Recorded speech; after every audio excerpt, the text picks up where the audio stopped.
नमस्कार भक्तों, हे माता दुर्गा जो भी मेरे इस वीडियो को लाइक करें उसके घर को सुख समृद्धि और खुशियों से भर देना। तो दोस्तों, आज हम इस वीडियो के माध्यम से जानेंगे कि जो महिलाएं और बहनें नवरात्रि का व्रत रखती है उनको क्या क्या खाना चाहिए। जो व्रतधारी महिलाएं हैं उनको कौन कौन सी चीजों का त्याग करना चाहिए, वरना माता रानी क्रोधित हो जाती है जिससे आपको व्रत का फल नहीं मिलता है और आप लोग सोचते हैं कि हमने तो सब अच्छे से किया था तो भी नहीं कुछ हुआ। नवरात्रि में खान पान का विशेष ध्यान रखना चाहिए क्योंकि यह समय शुद्ध सात्विक आहार का होता है। व्रत में मां दुर्गा की पूजा आराधना के साथ साथ संयमित और शुद्ध भोजन करना शुभ माना जाता है। तो दोस्तों, आज हम इसी विषय के बारे में बात करेंगे। तो दोस्तों, चलिए वीडियो को शुरू करते हैं। 22 सितंबर 2025 को नवरात्रि शुरू होगी। दोस्तों, नवरात्रि का विशेष पर्व नवराते हैं, यानी नवरात्रि आपको बता दें, नवरात्रि के पूरे 9 दिन सपनों की दुनिया की तरह होते हैं, गंगा सागर से भी पवित्र होते हैं। गंगा सागर की हर एक बूंद की तरह पवित्र माने जाते हैं। यह शुभ 9 दिन भक्तों के जीवन में विशेष फल की सौगात लेकर आते हैं। इसी वजह से माता की सवारी हाथी है जो सुख समृद्धि और शांति का प्रतीक माना जाता है। कहा जाता है कि इससे खुशहाली सुख समृद्धि आती है। नवरात्रि हिंदू धर्म का एक बहुत ही पवित्र और प्रमुख पर्व है। यह मां दुर्गा की उपासना के लिए मनाया जाता है। नवरात्रि का अर्थ है नौरातें, जिनमें देवी मां के 9 स्वरूपों की पूजा की जाती है। नवरात्रि शक्ति की देवी मां दुर्गा को प्रसन्न करने का विशेष अवसर है। इन दिनों में साधक उपवास, ध्यान, भजन, कीर्तन और मां की आराधना करते हैं। माना जाता है कि नवरात्रि में उपवास और पूजा से साधक की सभी मनोकामनाएं पूरी होती हैं और जीवन में सुख समृद्धि आती है। मां दुर्गा का हाथी पर आना अच्छी बारिश, भरपूर फसल और किसानों की समृद्धि का संकेत दे रहा है। भक्ति का आनंद, भरपूर लाभ भक्त जनों को मिलता है। दोस्तों, इस बार नवरात्रि पूरे 10 दिनों तक मनाई जाएगी। ना एक भी दिन कम ना ज्यादा, पूरे के पूरे 10 दिनों तक मनाए जाएंगे। मां वैष्णो रानी की विशेष रूप से पूजा आराधना की जाएगी। शारदीय नवरात्रि का महापर्व इस बार 2025 में 22 सितंबर दिन सोमवार से शुरू होकर 1 अक्टूबर बुधवार के दिन समाप्त होंगे। शारदीय नवरात्रि की सप्तमी 29 सितंबर सोमवार को है। नवरात्रि की सप्तमी तिथि को मां दुर्गा के 7वें स्वरूप मां कालरात्रि का पूजन किया जाता है। शारदीय नवरात्रि की अष्टमी 30 सितंबर मंगलवार को है। इसे दुर्गा अष्टमी या महाअष्टमी भी कहा जाता है। नवरात्रि की अष्टमी तिथि को मां महागौरी की पूजा की जाती है।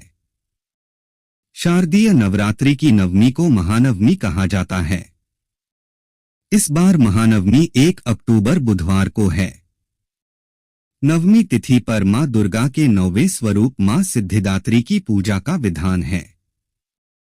कन्या पूजन आप सप्तमी, अष्टमी और नवमी इन तीनों शुभ मुहूर्त में किसी भी दिन अपने सामर्थ्य अनुसार कर सकते हैं। दोस्तों, ऐसे में शारदीय नवरात्रि पर माता दुर्गा की कृपा पाने के लिए कलश स्थापना का शुभ मुहूर्त वैदिक गणना अनुसार 22 सितंबर को घट स्थापना का शुभ समय प्रातः काल सुबह 6:09 से लेकर सुबह 8:06 तक है। इसके साथ ही अभिजीत मुहूर्त में 11:29 से लेकर दोपहर 12:38 के मध्य भी घट स्थापना कर सकते हैं। साधक अपनी सुविधा अनुसार समय पर घट स्थापना नवरात्र त्योहार की शुरुआत कर सकते हैं। मुहूर्त में की गई पूजा अति उत्तम, मंगलकारी, मनवांछित फल प्रदान करने वाली मानी जाती है। इससे समस्त देवी देवताओं की कृपा आनंद पूर्वक बरसती है और पूजा पाठ का फल कई करोड़ गुना प्राप्त होता है। दोस्तों चलिए अब जानते हैं नवरात्रि में कौन कौन सी सब्जी नहीं खाना चाहिए और कौन कौन सी सब्जी खाना चाहिए और कौन सा फल खाने से व्रत टूट जाता है। आइए जानते हैं नवरात्रि में क्या खाएं और क्या नहीं खाएं और क्या पीना चाहिए और कौन सा फल खाना विशेष और शुभकारी माना गया है। आज हम आपको विस्तार से बताएंगे। मैया वैष्णो रानी बहुत प्रसन्न होती है। दोस्तों शास्त्रों के अनुसार व्रत कैसे भी हो, किसी भी प्रकार के क्यों ना हो, उनसे जुड़े नियमों का पालन तो करना अति आवश्यक माना जाता है, क्योंकि जो मन के मुताबिक किया जाए वह संघर्ष नहीं कहलाता। कहा जाता है कि मनोकामना को पूर्ण करने के लिए थोड़ा सा संघर्ष यानी कि तपस्या तो करनी ही पड़ती है। व्रत में भोजन का उद्देश्य सिर्फ पेट भरना नहीं बल्कि शरीर और मन को शुद्ध करना और मां दुर्गा की भक्ति में लीन होना है। इसीलिए ऐसी मान्यता है कि व्रत को पूर्ण विधि विधान से किया जाना चाहिए, तब आपको व्रत का पूर्ण लाभ फल प्राप्त होता है। अति उत्तम और शीघ्र दीर्घायु वरदान प्राप्त होता है। आपकी सभी मनोकामनाएं शीघ्र मैया रानी पूर्ण करती हैं। ऐसे व्यक्ति को मरने के बाद माता रानी के चरणों में स्थान मिलता है। वह सदैव मां की सेवा करता है। ऐसा भक्त स्वर्ग लोक में जाता है। इसलिए हर शास्त्र यही कहता है कि सच्चे दिल से अगर आपके मन में ईश्वर के प्रति श्रद्धा हो तो बिन पूजा पाठ के ही सारा फल मिल जाता है, और अगर मन में ईश्वर के प्रति शंका हो तो उस मनुष्य को कई जन्मों तक सुख नहीं मिलता, वह नरक में ही भटकता रहता है। भागवत गीता में भगवान श्री कृष्ण ने स्वयं कहा था, जो मनुष्य सच्चे हृदय से ईश्वर को पुकारता है तो उसका नाता उस शक्ति से जुड़ जाता है जिसे आपने सच्चे हृदय से पुकारा था। इसीलिए भगवान भी कहते हैं कि सच्चे हृदय से ही ईश्वर को पुकारो तो वह आपकी हर मनोकामनाओं को पूर्ण करते हैं। दोस्तों कई लोग ऐसे हैं जो भगवान के सामने घंटों पूजा पाठ करते हैं तथा रोते हैं, फिर भी भगवान उनकी कभी नहीं सुनता। दरअसल जब आप सच्चे मन से ईश्वर को पुकारते ही नहीं है तो भला वह आपकी पुकार कैसे सुनेंगे। दोस्तों यह तो थी वह बातें जो भक्त और भगवान के बीच की है। अब हम जानते हैं नवरात्रों के दौरान क्या नहीं खाना चाहिए और क्या नहीं पीना चाहिए और कौन सा फल खाने से व्रत संपूर्ण और सफल हो जाता है। और शुक्रवार को मान संतोषी का वार कहा जाता है।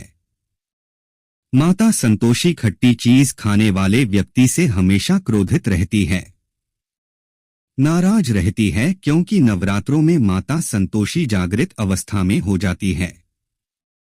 माता संतोषी की शक्ति नवरात्रों में कई करोड़ DH गुना बराच जाती है।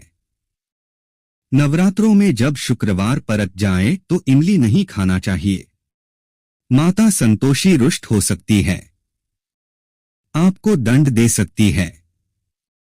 नींबू नहीं खाना चाहिए। वैसे तो नवरात्रि के व्रत में नींबू खा लेना चाहिए, पर अगर शुक्रवार हो तो माता संतोषी के क्रोध से बचने के लिए नींबू नहीं खाना है। इस दिन नींबू का त्याग करना चाहिए। दोस्तों पानी पूरी क्यों नहीं खाना चाहिए? क्योंकि उसमें लहसुन प्याज होता है और खट्टा भी होता है, जो व्रत को भंग कर सकता है, पाप लग सकता है। ध्यान पूर्वक अगर आप शुक्रवार को खट्टा नहीं खाते हैं तो माता संतोषी आपको धन धान्य से मालामाल कर देती है, आपके घर में अपना वास बना लेती है। बस शुक्रवार के दिन नवरात्रों के दिनों में इस चीज का त्याग करना चाहिए, पालन करना चाहिए। नवरात्रों में लहसुन प्याज और खट्टा, फिर चाहे आपने व्रत भी नहीं रखा है फिर भी आपको शुक्रवार के दिन या अन्य दिनों में लहसुन प्याज नहीं खाना चाहिए। लेकिन हाँ, पानी पूरी आप खा सकते हैं, वह भी जब नवरात्रि समाप्त हो जाए। दोस्तों नवरात्रि के दिन सेब जरूर खाना चाहिए। शास्त्रों में बताया जाता है कि भगवान के भोग में सेब आदि जरूर अर्पित किया जाता है। अगर आपका व्रत है तो आपको सेब जरूर खाना चाहिए। केला, पपीता, तरबूज और मीठे अंगूर जरूर खाना चाहिए। इन फलों से व्रतधारी को शक्ति मिलती है और व्रत संपूर्ण हो जाता है। शास्त्रों में बताया जाता है कि नवरात्रों के दिनों में सीताफल जरूर खाना चाहिए। सीताफल खाने से 20 ऐसी बीमारियां हैं जो खत्म हो जाती हैं। माना जाता है नवरात्रों के दिनों में सीताफल का घर में प्रवेश होना बद्दा ही शुभ माना गया है। सीताफल खाने से नवरात्रि का व्रत सफल हो जाता है क्योंकि इसमें माता सीता का आशीर्वाद मिला हुआ होता है। माना जाता है भगवान राम के वनवास के द्वार में माता सीता ने यही फल खाया था। नवरात्रि के दौरान इसे जो भी खाता है उसे दुखों का सामना नहीं करना पड़ता था। सीताफल आपको जरूर खाना चाहिए। माता सीता प्रसन्न होती है और आशीर्वाद देती है। दोस्तों, नवरात्रों में तेल की तली हुई हरी मिर्च खा सकते हैं, लेकिन कम मात्रा में खाना है। व्रत के दौरान ज्यादा तीखा नहीं खाना चाहिए। व्रत में तीखा खाने से व्रतधारी की जो पेट की आंतें होती हैं, उसमें जख्म हो सकते हैं। क्योंकि इस दौरान हम व्रत का पालन करते हैं तो हमारे पेट में कुछ नहीं होता। इसीलिए हल्का खाना खाना सर्वोप्रिय और उत्तम माना जाता है। वृद्धधारी को रसीले आलू अवश्य खाना चाहिए।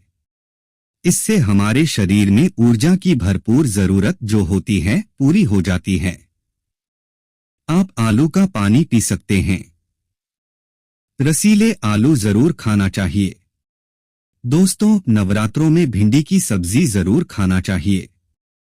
भिंडी में कई ऐसे पोषक तत्व होते हैं जो हमारी हड्डियों को मजबूत बनाते हैं। दोस्तों, नवरात्रि के दौरान आप शाम के समय खाने में दही ले सकते हैं।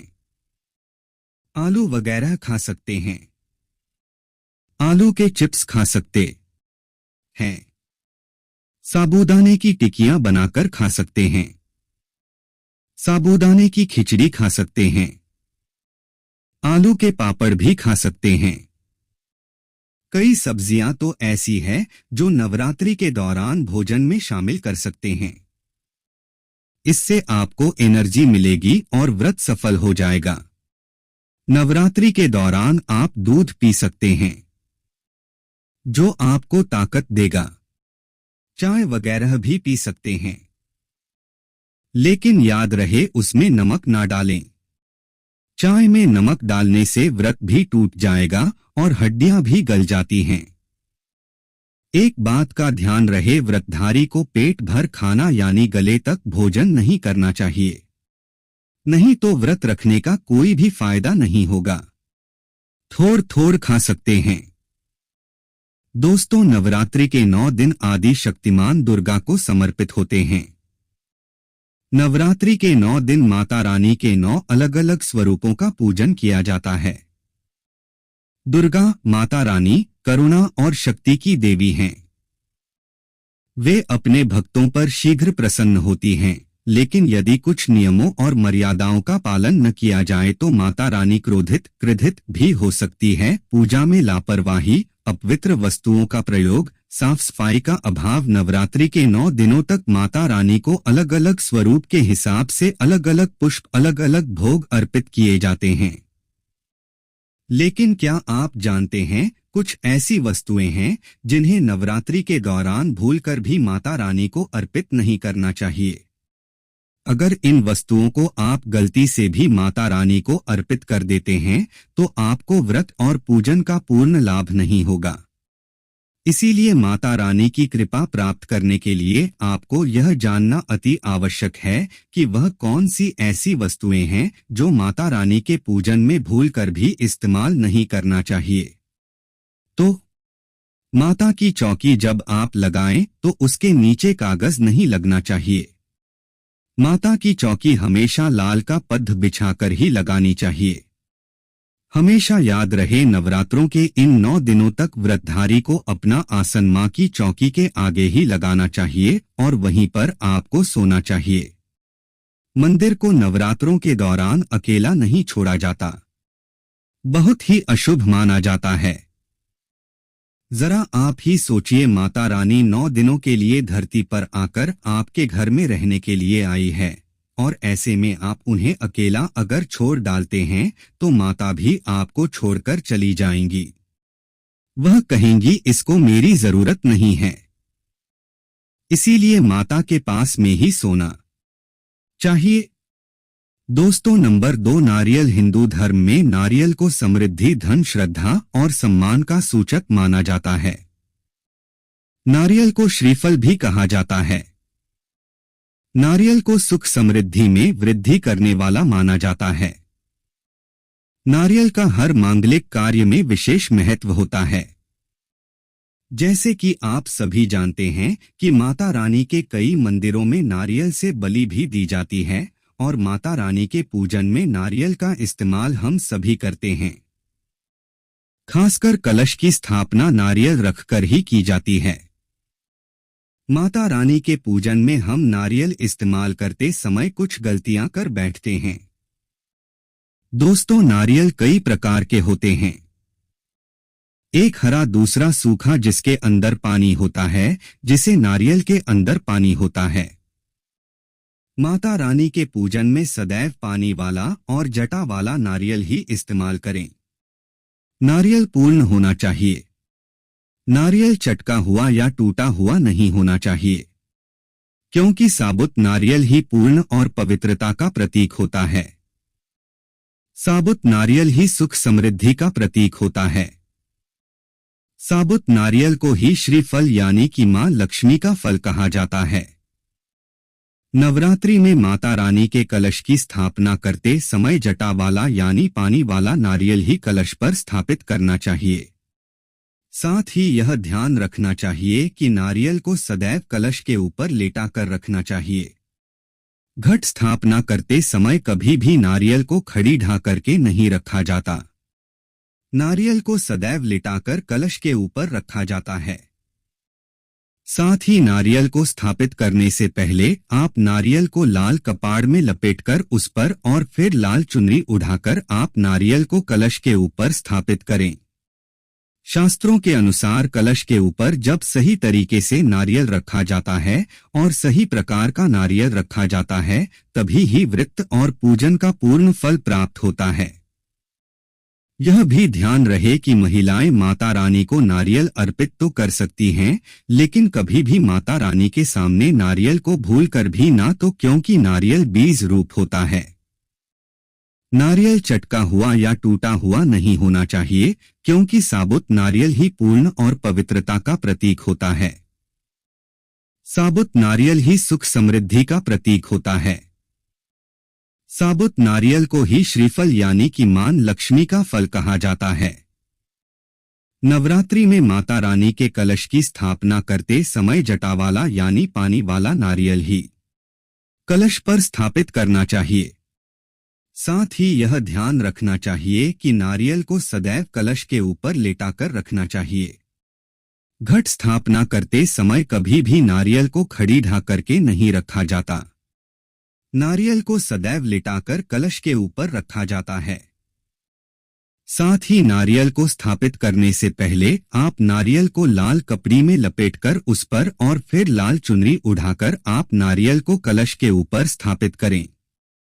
शास्त्रों के अनुसार कलश के ऊपर जब सही तरीके से नारियल रखा जाता है और सही प्रकार का नारियल रखा जाता है, तभी ही व्रत और पूजन का पूर्ण फल प्राप्त होता है। यह भी ध्यान रहे कि महिलाएं माता रानी को नारियल अर्पित तो कर सकती हैं, लेकिन कभी भी माता रानी के सामने नारियल को भूलकर भी ना, तो क्योंकि नारियल बीज रूप होता है और स्त्रियां बीज रूप से ही शिशु को जन्म देती हैं। इसीलिए कभी भी महिलाओं को नारियल नहीं तोड़ना चाहिए। दोस्तों, नंबर 3, लौंग। हम सभी माता रानी के पूजन में इस्तेमाल करते हैं, लेकिन लौंग का इस्तेमाल करते समय एक बहुत बड़ी गलती कर बैठते हैं। हमेशा ध्यान रखना चाहिए कि माता रानी को सदैव फूल वाली लौंग ही अर्पित करना चाहिए।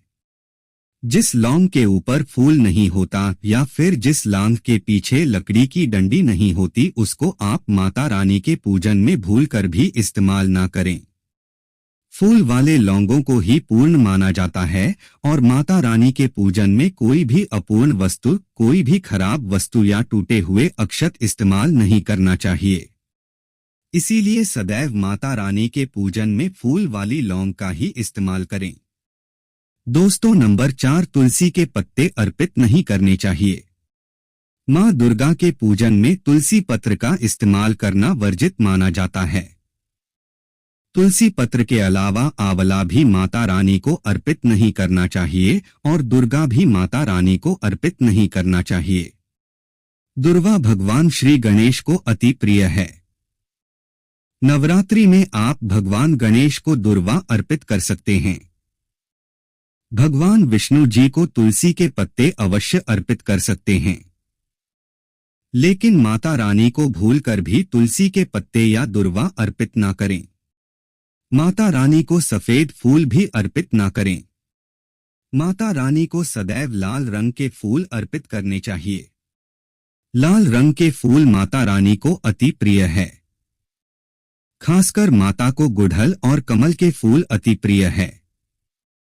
शास्त्रों में बताया जाता है कि घर में माता रानी की 2 या 3 मूर्तियां या फोटो नहीं होनी चाहिए।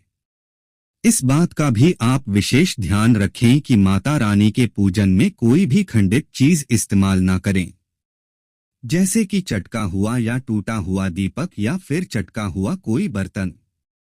साथ ही यह भी ध्यान रहे कि लोहे की और प्लास्टिक के बर्तन आप माता रानी के पूजन में इस्तेमाल ना करें, क्योंकि प्लास्टिक के चाइनीज बर्तन हड्डियों के पाउडर से मिलकर बनते हैं। ऐसा ना करें। ऐसे बर्तनों को माता रानी के पूजन से सदैव दूर रखें। व्रत में नियम तोड़ने से, व्रत रखते हुए अनाज खाना, अपवित्र कार्य करना, दूसरों का अपमान करने से, स्त्री, बुजुर्ग, गरीब और जानवरों का अपमान करने से मां नाराज होती हैं। सच्चे मन और भक्ति से पूजा करना, घर और पूजा स्थल को स्वच्छ रखना, नियम से व्रत रखना और सात्विक भोजन करना, जरूरतमंदों की मदद करना, दान, सेवा, भोजन कराना, स्त्री, गौ माता और बच्चों का सम्मान करना, दुर्गा चालीसा, दुर्गा सप्तशती या मां के मंत्रों का जाप करना। माता रानी हमेशा श्रद्धा, सच्चाई और करुणा से प्रसन्न होती हैं और अपने भक्तों की हर मनोकामना पूरी करती हैं। नवरात्रि हमें यह संदेश देती है कि सत्य और धर्म की विजय होती है और अधर्म का नाश होता है। तो दोस्तों, आशा है आपको यह वीडियो पसंद आई हो तो कमेंट बॉक्स में जय माता रानी जरूर लिखिएगा। धन्यवाद।